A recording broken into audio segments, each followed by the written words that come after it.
시간에는 그가 누군지는 정해지지 않았다라는 제목으로 함께 말씀을 살펴보길 원합니다.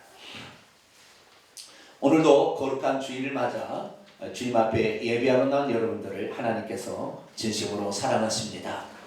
누구든지 내게로 오라 말씀하셨고 그들을 향하여 아낌없이 모든 것을 다 내어 주었으니 당신이 가진 목숨까지도 내어주신 그분의 사랑이 오늘 우리 성도들의 삶 속에 육체 가운데 함께 하셔서 육체의 얽어맨 모든 문제가 풀어지고 영혼의 삶 속에서 풍성한 열매가 가득 차게 되기를 간절히 바랍니다. 대강제의 두 번째 주일을 맞이했습니다. 예수 그리스도의 오심에 대한 의미를 살피고 나는 어떤 준비를 하는 것이 좋을까 우리 마음에 새기는 주간인데요. 오늘도 이 대강절 둘째 주일을 맞아서 예수님과 관련된 예수님의 탄생의 중요한 역사적 축을 이룬 한 인물에 관한 이야기를 할까 합니다. 오늘 이거에 들어가기 전에 먼저 이름에 관한 이야기를 시작해 볼까 합니다. 이 세상에 수많은 이름들이 있습니다. 그러한 이름들 중에서 참으로 우리가 기억에 오래 남는 이름들이 있는데 성경의 인물에도 여러 사람들의 이야기가 등장하고 있습니다. 이 세상에 존재하는 사람의 이름도 위대한 사람이 있는데 성경에 등장하는 사람 중에 어떤 사람이 위대한 사람이었을까요?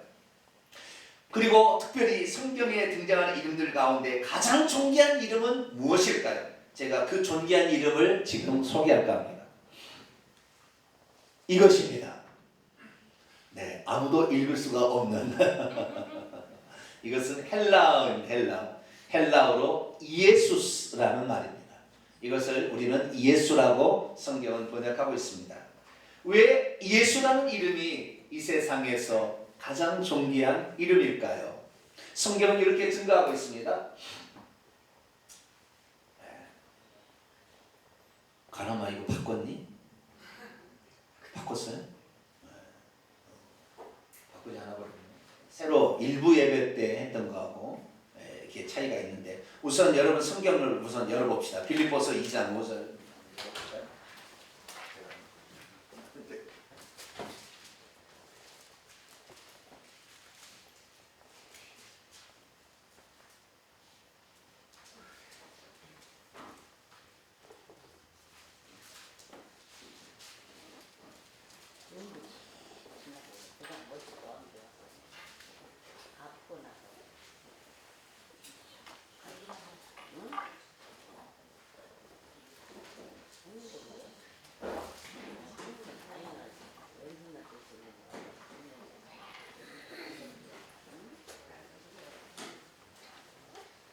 오류가 발생돼가지고 어쩔 수 없습니다. 이 구역의 수간은 제가 좀 수고를 더 해야 될 것 같습니다. 자, 그러면은 이 말씀을 보게 되는데 중간부터 보도록 하겠습니다. 7절부터 보겠습니다. 11절부터 바뀌었네?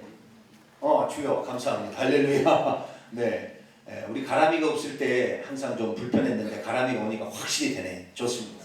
자, 그런 근본 하나님의 본체시나 하나님과 동등됨을 취할 것으로 여기지 아니하시고 오히려 자기를 비워 종의 행체를 가지사 사람들과 같이 되셨고 사람의 모양으로 나타나사 자기를 낮추시고 죽기까지 복종하셨으니 곧 십자가에 죽으셨다.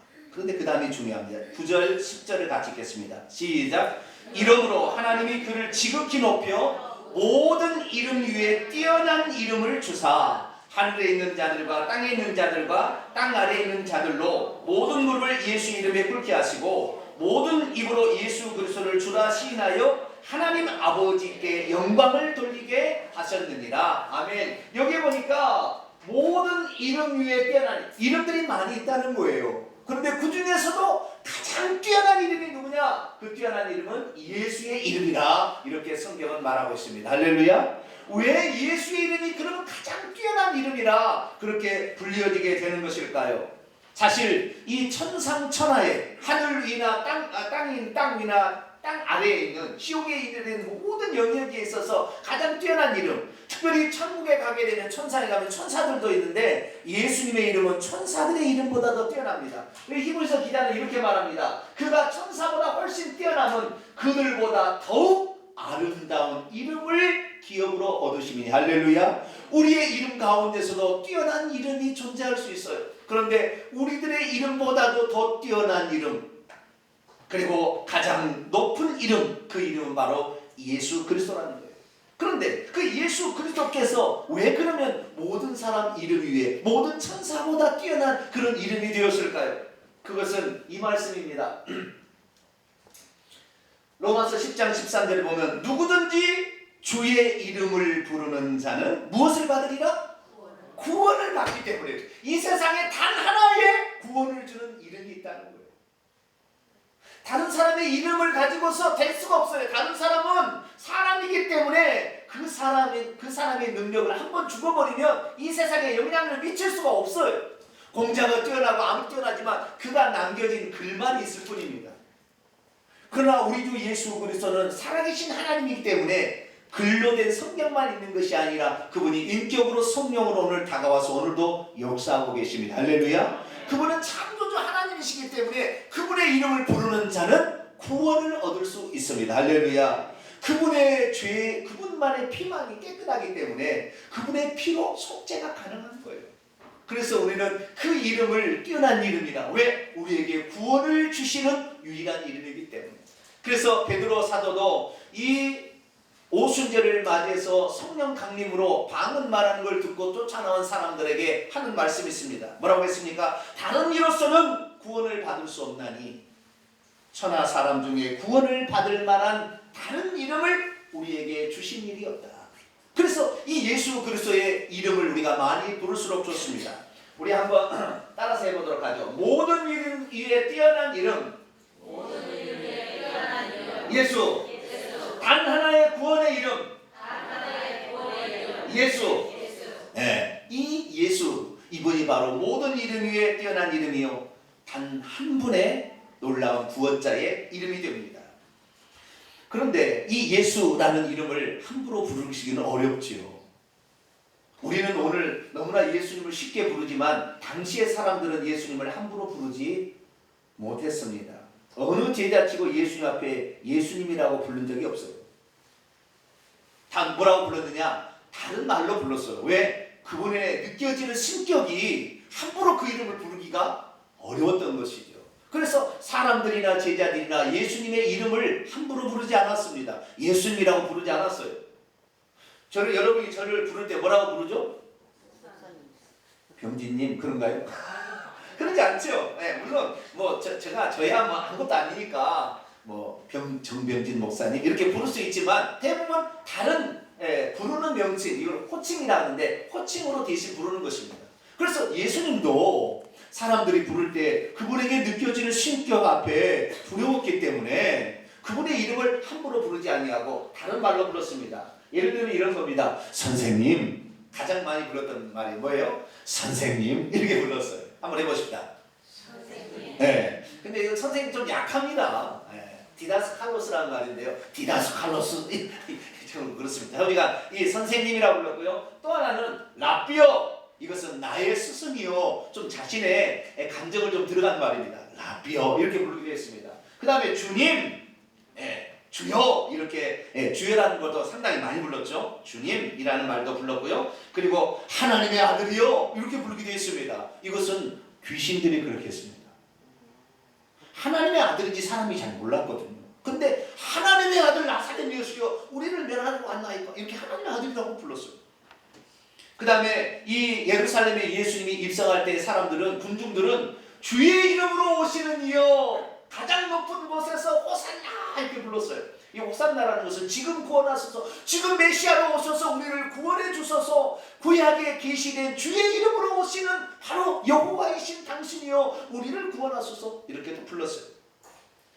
그리고 그리스도라 당신이 메시아라 이렇게 부른 사람도 있었고요. 마지막으로는 다윗의 자손이요 이렇게 불렀어요.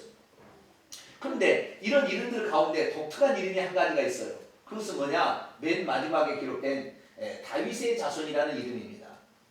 다른 모든 이름들은 하나님의 이름들의 신성성을 표현하기 위해서 조금 높여 부르는 말인데, 그런데 여기에 이 마지막에 불렸던 다윗의 자손이라는 분은 전능하신 하나님의 이름 속에 피조물인 사람의 이름이 들어가 있어서 호칭을 부른 거예요. 대체 다윗이라는 사람이 누길래 전능하신 하나님을 부를 때 다윗이라는 말로서 하나님을 호칭할 수 있었을까? 이 세상에 수많은 사람이 오늘 살다가고 있습니다. 그런데 하나님의 이름을 호칭하게 될 때 아무개라는 이름이 들어가서 하나님을 호칭할 수 있다면 대체 어떤 사람이길래 이러한 말을 들을 수가 있었을까요? 예수님 당시에 많은 사람들이 예수님을 부를 때 다윗의 자손이라고 불렀습니다. 다윗의 자손이라고 불렀던 것은 예수님이 메시아 되심을 인정하는 아주 중요한 표현이었어요. 자신을 예수님이 구원자가 되신다는 사실을 인정하는 표현으로서 불렀어요. 그래서 수많은 사람이 예수님을 불렀는데 특별히 구약 성경에 보면 이사야 11장을 읽어보게 되면 장차 메시아가 오게 되면 눈먼 소경이 눈을 뜨게 한대요. 말 못하는 벙어리가 말하게 된대요. 듣지 못하는 사람의 귀를 열어준대요. 저는 사람이 걸어가게 만들어준대요. 그래서 이 수많은 사람들 가운데 예수님을 다윗의 자손이라고 불렀던 사람은 소경이 그렇게 불렀습니다. 성경에 보면 디모의 아들인 그 사람이 다윗의 자손이여 나를 이렇게 불렀다. 소경의 눈을 띄워준다니까. 그렇게 구약에 예언되어 있으니까 당신이 그 메시아라면 나의 눈을 띄워주소서 이렇게 하면서 다윗의 자손이라 그렇게 불렀어. 뿐만 아니라 수로보닉에 이은 이방 여인도 자신의 딸이 흉악한 귀신이 들렸을 때 다윗의 자손이라고 당신이 메시아라면 나에게도 자비를 베풀어 달라고 그렇게 외쳤어요. 그리고 예루살렘에 예수님이 나귀를 타고 입성하게 될 때 그때 모든 사람이 다윗의 자손이라고 그렇게 소리 높여 종려나무 가지를 흔들고 불렀습니다. 수많은 호칭들 중에서 왜 사람은 다윗의 자손이라고 그리고 예수님도 당신을 다윗의 자손이라고 불리기를 기뻐하셨는데 대체 다윗이라는 사람이 누길래 예수님은 그 이름을 기뻐하셨고 또 그를 그렇게 자신의 이름 앞에 쓰셨던 것일까요? 오늘 천국에서도 우리의 이름이 예수님과 관련되어 불려지려면 우리도 과연 어떤 사람이 되어야 될 것인가? 그 부분에 대해서 함께 말씀을 나누기로 합니다. 오늘 본문 말씀은 예수님은 아브라함과 다윗의 자손이라 이렇게 나와 있습니다. 1장 1절입니다. 아브라함과 다윗의 자손 예수 그리스도의 계보라. 여기 보면 원문에는 그렇게 나와 있지는 않습니다. 제가 원문을 가져와 봤는데요. 원문에 보면 아브라함과 다윗의 자손이라고 된 게 아니라 예수 그리스도 휘우 다비드 휘우 아브라함 이렇게 돼 있어요.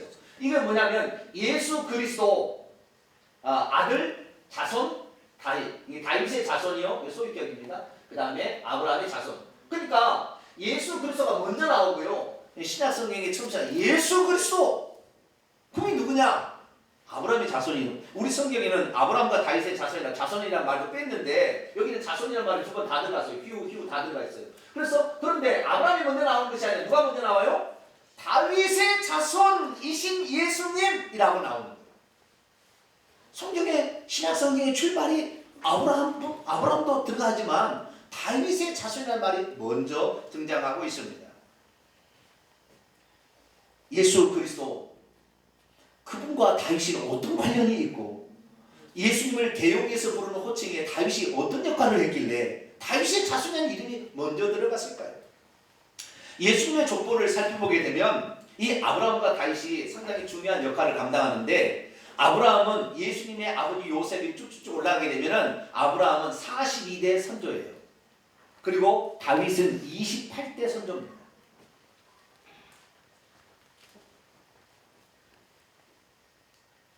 28대 그리고 42대로 올라가면 아브라함인데 아브라함에서 다시 10대로 올라가면 노아고 다시 10대로 올라가면 아담입니다. 그러니까 예수님은 아담의 62대 후손으로 이 땅에 오신 분입니다. 그래서 예수님의 족보상에 예수님의 조상들로 이름이 기록되는 사람들이 마태복음에 나오는데 마태복음은 아브라함부터 시작합니다. 불러냄을 받은 믿음의 조상, 이스라엘의 할례 받은 자의 조상인 아브라함의 이야기부터 시작했는데 여기에는 여러 이름들이 등장하죠. 이삭도 나오고요, 야곱도 나옵니다. 모압인 룻과 결혼했던 보아스도 나옵니다. 이 예수님의 조상입니다. 그리고 다윗의 아버지 이새도 나오고요, 솔로몬 왕도 등장하고 위대한 왕으로 칭받았던 히스기야 왕과 요시야 왕이라는 사람도 등장합니다. 그런데 이 수많은 사람들 가운데 수많은 사람들 가운데에 왜 이 마태복음을 기록했던 성령의 영감으로 기록했던 이 사람은 다윗의 자손이라는 말을 맨 앞에 이렇게 꺼내 놓았을까요? 그리고 이 사람은 이 족보를 기록하면서 다른 사람들은 다 이름만 나옵니다. 누가 누구를 낳고 누가 누구를 낳고 그러는데 한 사람만 예외적으로 직책을 붙여서 이름을 기억하고 있습니다. 자, 1장 6절을 봅니다. 같이 읽습니다. 시작. 이새는 다윗 왕을 낳으니라. 다윗은 우리아 아날에서 솔로몬을 낳았고. 다른 모든 사람은 다 누구를 낳고 했는데 한마디로 누구를 낳고가 아니라 이새는 다윗 왕을 낳으니라 얘기하면서 왕이라는 직책을 붙여줘요. 예수님의 조상 가운데 28대 조상이 다윗인데 다윗은 예수님의 조상 가운데 첫 번째 왕이에요. 첫 번째. 그러면 첫 번째 왕이라고 예수님의 이름 앞에 다윗의 자손이라는 호칭을 하나님께서 사람들에게 불리게 했을까요? 왕이니까. 그러나 좌우지간 이 족보에서 말하고자 하는 것은 예수님께서는 다윗의 왕통을 이어받은 왕으로 오셨다라는 것을 강조하기 위해서. 그래서 마태복음의 주제는 뭐냐면 왕으로 오신 예수 그리스도예요. 그래서 마태복음 2장에 가면 동방박사들이 유대인의 왕으로 태어나신 이가 어디 계시노? 이렇게 찾아옵니다. 그래서 예수님은 왕이세요. 그래서 왕이라는 게 등장하는데 그러면 다윗이라는 인물이 왕이어서 그러느냐? 그러진 않아요. 대체 그러면 다윗이 누구길래 다윗은 이런 엄청난 예수 그리스도 이름 앞에 불려지는 엄청난 영광과 영예를 안을 수 있었던 것일까요? 많은 사람들이 얘기합니다. 이 말씀을 인용해가지고 이랬기 때문에 그렇다라고 얘기하는데 사도행전 13장에 바울이 비시대 안디옥에서 전도하다 한 얘기를 인용합니다. 그 후에 그들이 왕이 구하거늘 하나님이 베냐민 지파 사람 기스의 아들 사울을 40년간 주셨다가 패하시고 다윗을 왕으로 세우시고 증언하 이르시게 내가 이새의 아들 다윗을 만나니 내 마음에 맞는 사람, 내 마음에 합한 사람이라 그가 내 뜻을 다 이룰 것이라 행할 것이라. 다윗이 왜 예수님께서 다윗의 자손이라는 이름으로 호칭을 받고 다윗을 이렇게 높이 여겨주냐면 하나님께서 다윗을 딱 보니까 어떻게 해요? 내 마음에 합한 사람이라. 여기서 이새의 아들 다윗을 내 마음에 하나님 보시기에 내 마음에 합한 사람이기 때문에 그러지 않았냐 이렇게 얘기를 한다고요. 그런데 이것은 절반은 잘못된 거예요. 왜냐하면 예수 그리스도께서 다윗의 자손이라고 불릴 때 다윗이라는 이름이 만세전에 이렇게 불릴 것이라고 작정된 거나 예정된 것이 없었기 때문입니다. 다윗은 그가 태어난 이후에 그의 삶 속에 하나님께 선택을 받았던 사람이기 때문에 그렇습니다. 자, 이제 우리는 성경을 다시 깊이 들어가 봐야 합니다. 자, 오늘 본문 말씀 AD 50년 70년 사이에 세리 마태가 기록한 유대인들에게 주어진 복음서, 이 마태복음의 첫 장 첫 절의 말씀입니다. 이 말씀은 예수님이 다윗 왕의 혈통을 이어받은 왕손이다 그런 말이에요. 그런데 이 다윗 왕의 혈통을 이어받은 메시아가 장차 나온다 이렇게 말씀을 했는데 다윗 왕의 씨라고 표현될 때 그 씨는 아들을 말하는 것입니다. 그렇다고 한다면 다윗 왕의 아들은 누구예요? 우리아의 아내 바세바부터 누구를 낳았다고 되어 있어요? 솔로몬을 낳았다고 그랬죠. 그렇기 때문에 이 다윗 왕의 아들, 다윗 왕의 후손은 누구를 말하는 솔로몬을 1차적으로 가리켜요. 그런데 솔로몬은 예표였지 그가 이스라엘의 왕으로서 이스라엘 나라를 온전히 통치하는 그런 왕으로 쓰임받지 못하는 게 타락해버립니다. 그래서 이 왕의 이야기는 이 다윗의 아들인 솔로몬에게 완성되는 것이 아니라 장차 그의 자식 태어나는 자식 중에 어느 후손 가운데 진짜 이 땅의 왕이 될 존재가 오겠다는 것으로 예언으로 이것이 바뀌게 돼요. 그래서 이 하나님께서 다윗을 선택하시고 약 200년이 흐른 다음에 하나님께서는 다윗의 아들 솔로몬이 그게 아니라 다윗의 씨 메시아가 아니라 장차 여자의 후손으로 태어나면서 다윗의 혈통, 법적인 혈통을 이어받은 누군가가 태어난 그가 바로 메시아다라는 예언을 하게 되죠. 이사야서에 19장 6절 7절 보면 인 한 아기가 우리에게 낳았고 한 아들을 우리에게 주신 바 되었는데 그의 어깨는 종살을 메었고 그의 이름은 기묘자라. 놀라운 분이라 이 말이에요. 모사라. 모사라는 말은 보혜사라 그런 말이에요. 전능하신 하나님이라 영존하시는 아버지라 평강의 왕이라 할 것입니다. 그 다음 구절입니다. 그 정사와 평강의 더함이 무궁하며 또 다윗의 왕자와 그의 나라를 굳게 세울 자가 한 아기로 아들로 태어났는데 그분이 전능자 하나님이라. 이 솔로몬이 아니었어요. 솔로몬은 잠깐 예표했을 뿐입니다. 진짜는 메시아가 온다 그렇다는 거예요. 그래서 이 다윗의 후손 가운데 메시아가 온다고 했어요. 그만큼 하나님께서는 다윗을 높이 쳐줬다는 거 아니겠습니까?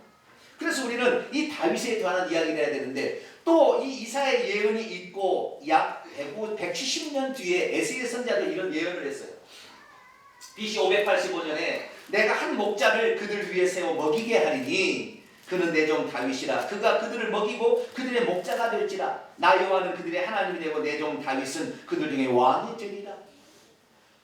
다윗이 이미 지금 죽고 상당히 수백 년이 흐른 다음에 이 에스겔이라는 선지자가 다윗과 같은 사람, 다윗을 내가 보내주겠다 약속한 거예요.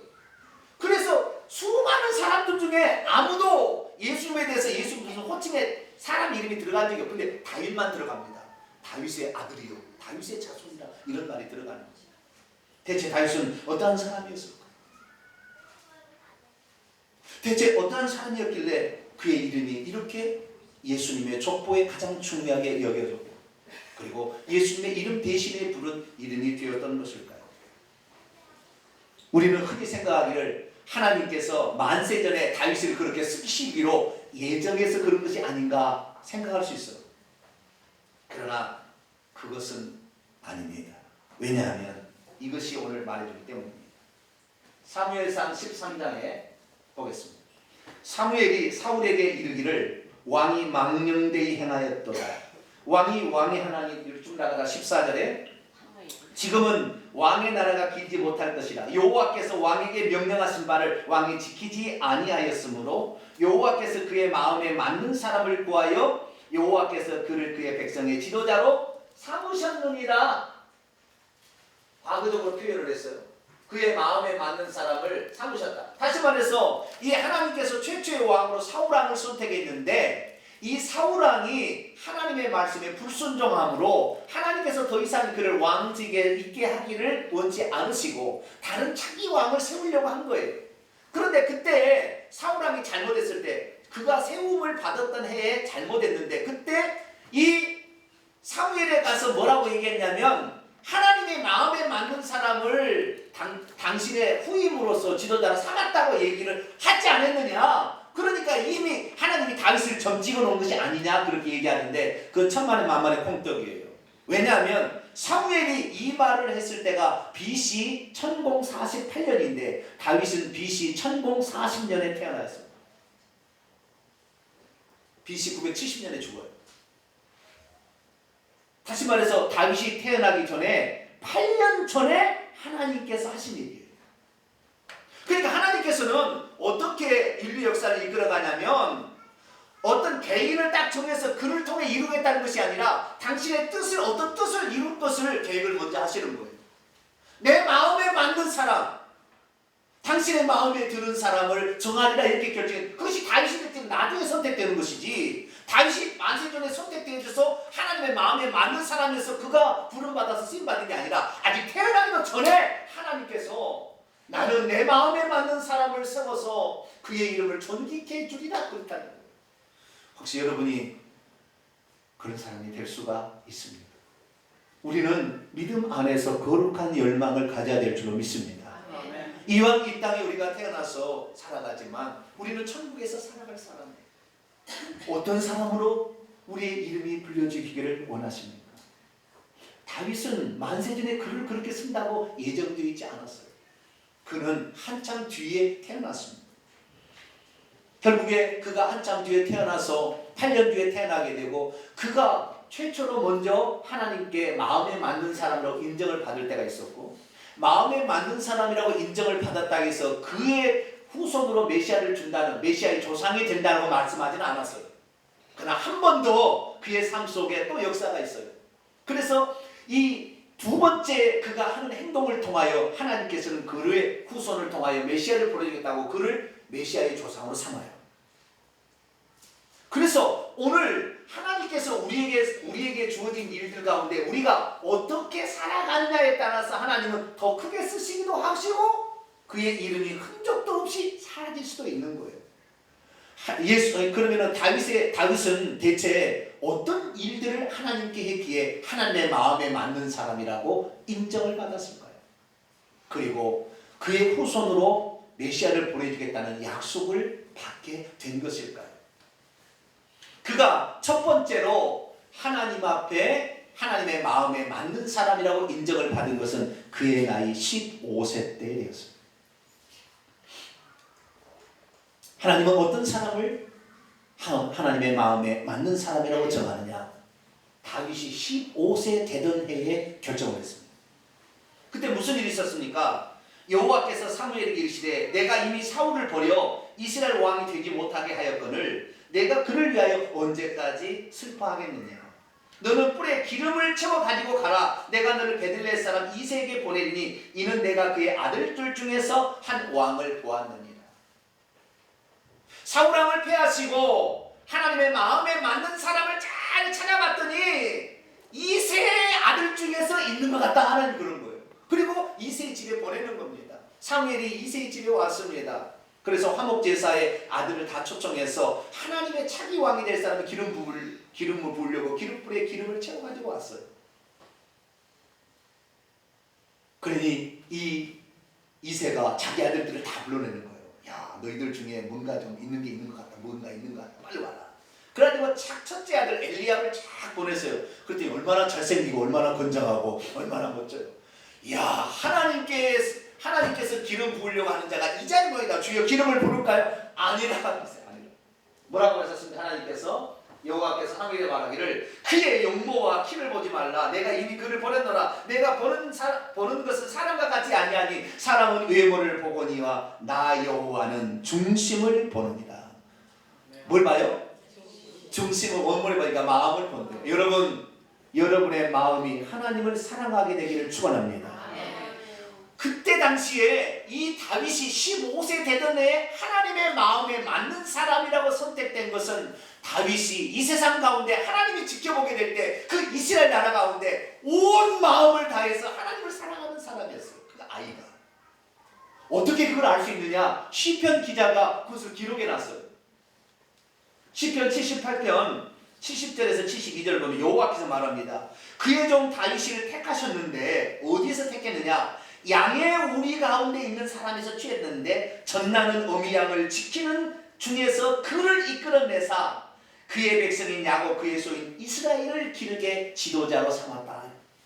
다시 말해서 다윗이 언제 하나님의 마음에 합한 사람으로 선택됐냐면 15세의 목동으로서 양떼를 치고 있을 때에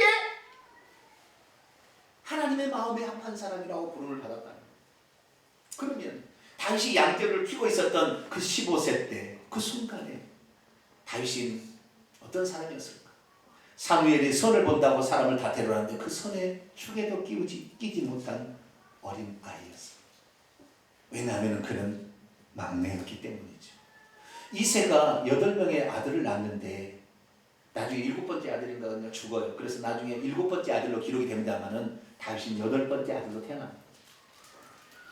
그래서 형들 엘리압을 보내고 아비나답을 보여주고 산마를 보여주고 아니다 하나님께서 그랬는데 나중에 7명 다 왔는데 없는 거예요. 사무엘이 이새요 아들이 더 없어? 아 있긴 있는데요. 그 별거지 없는 놈이 하나 있어요. 누군데? 지금 양떼에 지금 치고 있는 어린아이 하나 있습니다. 당장 데려오시오. 내가 그를 보기 전에는 밥을 먹지 않겠어. 그 양떼를 그 다윗은 형들은 다 좋은 자리 선보러 가는 자리에 아버지가 양떼 치라니까 맨 막내니까 그렇게 했는데 뭐 하고 있었느냐? 그가 나중에 기록한 시편을 보니까 그는 이렇게 하고 있었어요. 그 순간에 여호와는 나의 목자시니 내게 부족함이 없으리로다. 그 수금을 타며 양떼를 치면서 하나님을 찬양하고 있었어요. 여러분, 양떼를 칠 때 새끼 양을 누가 물어갈까요? 사자와 곰이 와서 물어가요. 이후에 즉시 나중에 이 삼손이 아니라 누구죠? 골리앗하고 싸움이 일어나요. 요 15세 바로 지나서. 근데 그때 이 다윗이 고백한 거 얘기를 보면은 너 같은 사람이 어떻게 이 골리앗과 싸우겠냐 했더니 아니요, 내가요 사자가 곰이 오면은요 새끼 양을 물어가잖아요. 그러면 내가 뒤쫓아가서 새끼 양을 사자 입에서 끌어내왔어요. 그러면 사자가 나를 덤벼들잖아요. 그러면 제가 싸워가지고요 그 사자를 이겼는데요. 그렇게 얘기한다고요. 그런데 다윗은 뭐라고 고백하고 있느냐? 뭐라고 고백하고 있느냐? 내가 사방의 음침한 골짜기로 다닐지라도 해를 두려워하지 않을 것은 주께서 나와 함께 하심이라. 주의 지팡이와 지팡이는 인도하는 것이고 막대기는 너를 때리는 공격하는 거예요. 그래서 양떼를 훔쳐가는 사자나 이런 곰을 때리는 거예요. 지팡이는 인도하는 것이고요. 주의 지팡이와 막대기가 나를 안인하시나요. 자, 사자와 곰이 양떼를 새끼 양을 물어가는데 하나님이 싸워줬나요? 누가 싸웠어요? 죽기 살기로 누가 싸운 거예요? 다윗이 죽기 살기로 싸웠는데, 다윗은 죽기 살기로 싸웠으나 그 사자의 입에서 새끼 양을 건져내게 하시는 분은 하나님이라고 매겼어요. 할렐루야. 하나님이 나와 함께 하기 때문에 내가 가능했지, 내가 능력이 있다고 된 것이 아니다, 이렇게 고백했다는 거예요. 그러면서 내가 목자고 내가 목동이지만 내 양떼를 키우는 것은 저 하늘에 계신 여호와가 나의 목자, 그분이 나의 목자라고 하나님을 이렇게 사랑했어요. 여러분, 하나님 앞에 존귀한 이름을 기록하시길 원하십니까? 하나님을 온 마음 다해 사랑하시게 되기를 축원합니다. 하나님을 온 마음 다해 사랑. 때로는요 소외를 당하잖아요. 지금 소외받고 있어요. 형들은 다 선보러 갔는데 자기는 소외받고 있어요. 그래도 자기의 맡겨진 일에 최선을 다하며 하나님을 사랑하고 있으면 하나님께서 다른 사람 아니야 이가 크니 그에게 기름을 부으라. 할렐루야. 그런 사람으로 선택받게 되는 것입니다. 두 번째로, 이것이 첫 번째 하나님의 마음에 합한 사람으로 선택되어진 이유고요. 두 번째, 그가 다윗의 조상으로 인정받게 마지막으로 선택받은 이유가 있어요. 그때는 언제나 그의 나이 45세 때입니다. 다윗은 30살에 왕이 되어서 40년간 통치를 해서 70세에 죽습니다. 그가 왕이 되어서 15년 동안 전쟁을 합니다. 그래서 주변 나라의 모든 나라를 다 무찌르게 되고 주변 나라를 정복해서 그들도 조공을 받게 됩니다. 그리고 이제 안정이 되어 갔을 때 다윗이 맨 처음에 한 일은 뭐냐면 하나님이 계시는 하나님의 법궤를 가져와야 되겠다, 이걸 결정합니다. 그래서 그는 자기의 성을 세우지는 않았어요. 여부수 사람들이 거하는 시온산성을 전쟁에서 뺏었어요. 아주 잘 지었거든요. 지금의 예루살렘입니다. 그래서 거기를 뺏어가지고 거기에 왕궁에 거하는데 하나님의 법궤를 가져온 것이 펄럭이는 휘장 가운데 둔 것이 마음에 걸렸어요. 그래서 자기가 그 궁에 살면서 자기가 이렇게 이 나단 선자를 불러서 얘기합니다. 자기 마음에 있는 걸 얘기하는 것이죠. 나는 백향목궁에 거하는데 하나님의 집을 초라한 장막에 두니 내 마음이 아픕니다. 내가 하나님을 위하여 좋은 집을 지어드리길 바랍니다. 그랬더니 나단 선지자가 당신의 마음 하나님 받으신 것입니다. 뜻대로 하십시오. 그리고 하나님께 갔는데 하나님은 다윗을 못 친다고 하고 대신 하나님의 마음을 처음으로 공개를 하셨어요. 나단 선지자에게. 뭐라고 공개했냐면, 선지자야, 사실 내가 단 한 번도 애굽에서 내가 나와서 이 법궤에 함께 있으면서 나는 단 한 번도 내 집을 지어달라고 얘기한 적은 없다. 그러나 다윗은 대체 누구에 나의 집을 지어준다고 말한다는 말이냐? 나는 이렇게 기쁠 수가 없다. 그는 전쟁을 많이 해서 피를 많이 흘렸기 때문에 비록 집을 지을 수는 없고 그의 씨를 통해 집을 짓겠다. 그의 씨가 예수님이고 예수님 교회를 짓는 거예요. 나는 그의 씨를 통해서 집을 짓기를 원한다. 그러나 내가 다윗에게 그 마음을 받고 내가 복을 주길 원한다. 그러면서 무슨 복을 약속했냐면 내가 다윗을 이스라엘의 왕으로 주권자로 삼겠다. 두 번째는 다윗의 이름을 세상 사람의 모든 사람의 이름보다 뛰어난 이름으로 만들어주겠다. 결국에 그래서 예수님의 호칭에 다윗의 자손, 다윗이라는 그 이름이 들어가게 됩니다.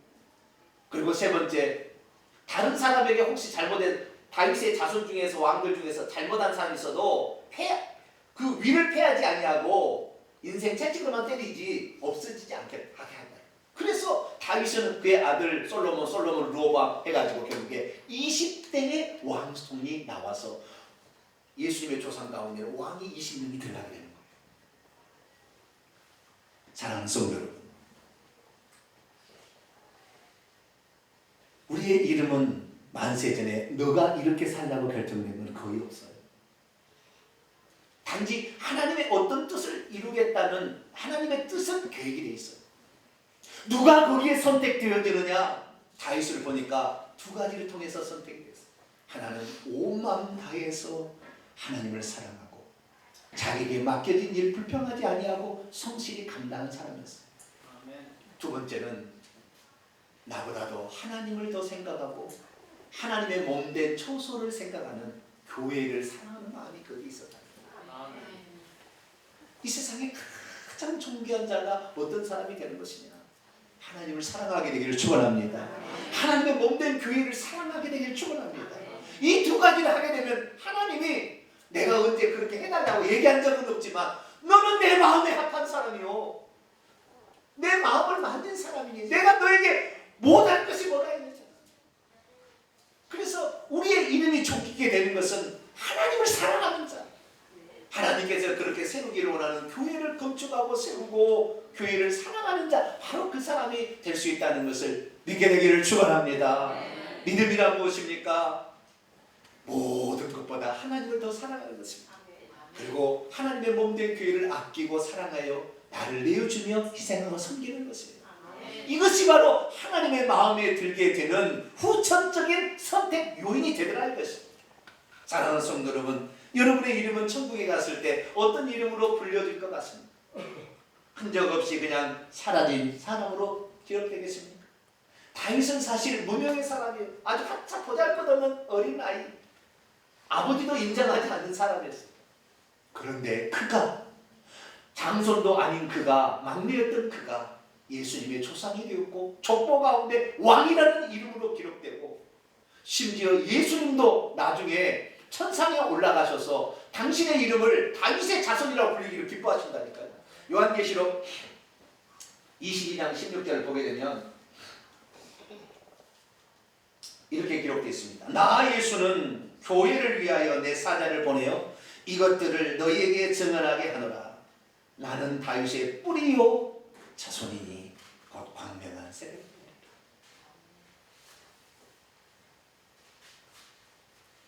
2015년도가 지나가고 있습니다. 한 해를 돌아보면 왜 이렇게 시간이 빨리 가는지 모르겠어요. 그런데 2015년에 우리가 부족함이 있다면 2016년도 어떻게 계획하시렵니까?